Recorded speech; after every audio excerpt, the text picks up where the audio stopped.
அன்புக்குரிய நண்பர்கள் அனைவருக்கும் வணக்கம். நான் தான் உங்கள் பேஸ்புக் சரவணன். தற்பொழுது இங்கே வந்திருக்கிறோம். சேலம் மாவட்டம் இளம்பிள்ளையை அடுத்திருக்கும் பெருமாகொண்டம்பட்டி அரசினர் ஆண்கள் மேல்நிலை பள்ளிக்குத்தான் வந்திருக்கிறோம். நானும் இப்பள்ளியில் பயின்றவன் தான். என்னை போல் பலரும் இப்பள்ளியில் பயின்றிருக்கிறார்கள். பள்ளிக்கு என்றால் பள்ளிக்கு வரவில்லை, பள்ளியின் விளையாட்டு மைதானத்திற்குத்தான் வந்திருக்கிறோம். இந்த விளையாட்டு மைதானம் பள்ளமாக இருக்கிறது. எப்படி பள்ளமாக ஆனது?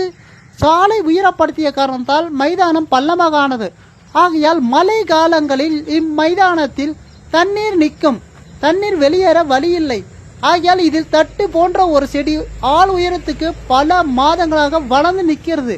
இதிலிருந்து பூச்சி, வண்டு போன்ற விஷ ஜந்துக்கள் வருகின்றன. ஆகையால் மாணவர்களை கடித்து போன்ற சில பிரச்சனைகள் வரும், அலர்ஜி போன்ற பிரச்சனைகள் வரும்.